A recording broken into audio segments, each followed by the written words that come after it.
Hi.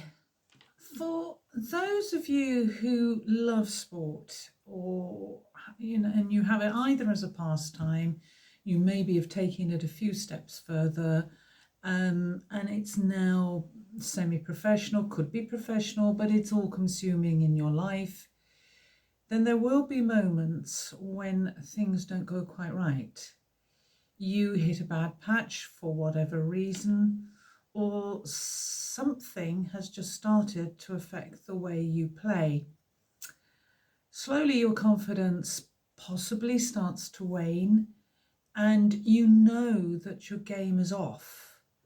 And the next stage is a sort of a fear of making a mistake, and you cannot seem to connect or engage with your players.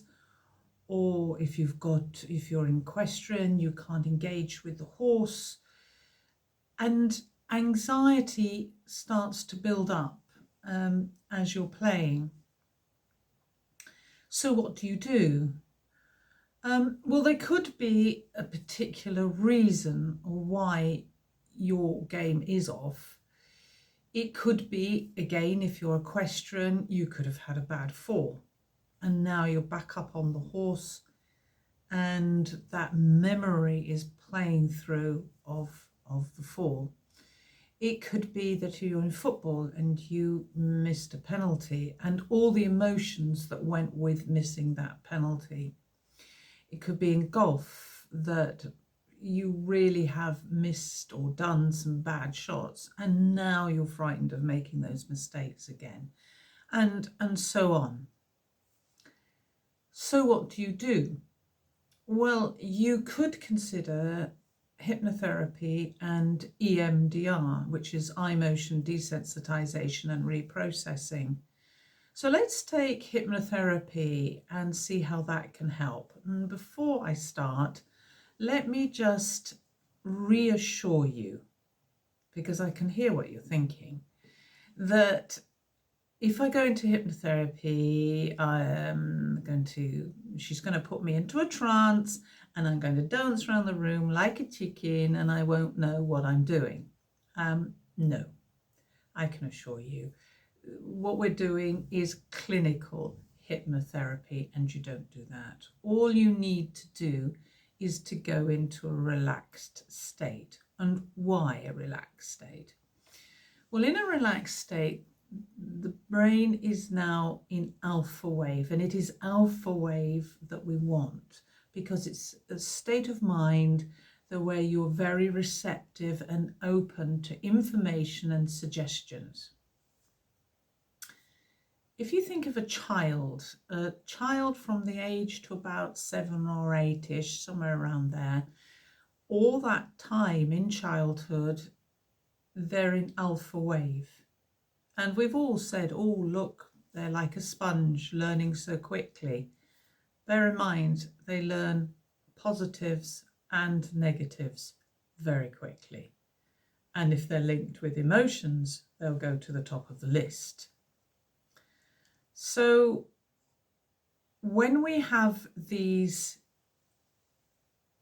difficulties in sport, they leave us feeling inadequate. As I mentioned before, fear of making a mistake, imposter syndrome, anger, resentment.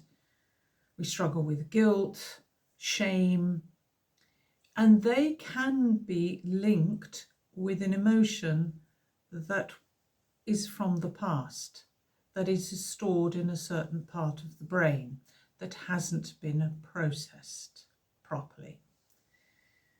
Now, we might not be thinking of what's happened in the past the minute we're coming up to a fence with the horse, or we're kicking a ball, but those influences can start to have an effect on the way that we think. And let me give you an example what I mean. So I had a client who was very, very good at hockey, and she played it as a teenager, and she used to play centre half. She had a very, very strong hit to the ball. very accurate. But when she got close to the goal, she would pass the ball to the winger, and the winger would play the shot and score the goal. Well, hopefully score the goal. But that would leave things very vulnerable to interception. They'd be losing precious moments there. This was not ideal at all. The client still plays hockey in her adulthood, but she suffers from imposter syndrome. I won't go into the reasons why. And as a teenager, she felt she didn't deserve to be into the school that she was in, and she didn't want to have any form of adulation or little bit of limelight because she'd scored a goal. She just didn't want any of that, so would divert off from that situation. In adulthood, she is now that driving mechanism in the hard drive, which is running through her life, is now affecting her in the workplace and in relationships. So this is where hypnotherapy and EMDR can come in to help. Because if we look at childhood emotions, are they affecting us in that imposter syndrome and not wanting praise? What was the repercussions of getting praise, in fact? Firstly, we could not go back and look at what happened in childhood. We could use hypnotherapy to do visualization of her hitting the ball straight into the goal, visualizing, taking the praise and enjoying every minute of it. Now we want that emotion of enjoying it.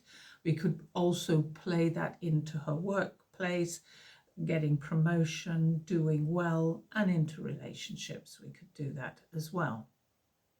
We could do reframing in hypnosis. So what's reframing? Well, first of all, we do the framing in the mind's eye of her playing the ball, coming up to the goalpost, playing it to the winger scoring the goal. Second replay, we're going to reframe that. And again, it's like a visualization, and we see her playing, or she sees herself playing the ball straight into the goal. The other way one could do it with hypnosis is to address the issue of imposter syndrome directly and accepting praise through hypnosis and suggestive hypnosis. There is also parts therapy, which is still part of hypnotherapy, and it's a technique that we use, and we ask the subconscious mind, is there a part of the subconscious mind that is protecting the client in achieving success? Now, there will be a reason for protecting the client from achieving success. Now, the client may know what it is and why the part is doing that, or they may have no idea at all why that is happening. And in parts therapy, we can start to find out why this has come about. The other way we could look at things, and it would be particularly the way I would want to be looking at it, is why has the client got imposter syndrome? Why are they fearful of success and having achievement? So I would be using EMDR initially. With the EMDR, we go into the moment and to the emotion of when they are getting to the point of scoring a goal and diverting that ball off. What is that emotion? What are they feeling? What's happening there? And to hold that and go into the bilateral stimulation of the eyes. And I always describe it to my clients, EMDR. It's like peeling the layers off an onion, and slowly, with each round, we just get closer and closer to the core reason of why the person is behaving in that manner. If they know why they've behaved in that manner, because something was said to them a long time ago, which evoked huge emotions, negative emotions. We go into that and we get that processed correctly so that it doesn't raise that trigger when success is coming their way. Now, I've given you a very brief outline of how I work in clinic, combining the hypnotherapy with the EMDR. But if you would like more information and you would like your sports problems looked at in a little bit more depth, now this is to do with the mental side of it. This is nothing to do with coaching or anything like that. It is to do with the mental side of things. Please give me a call. I'd love to hear from you. Thank you.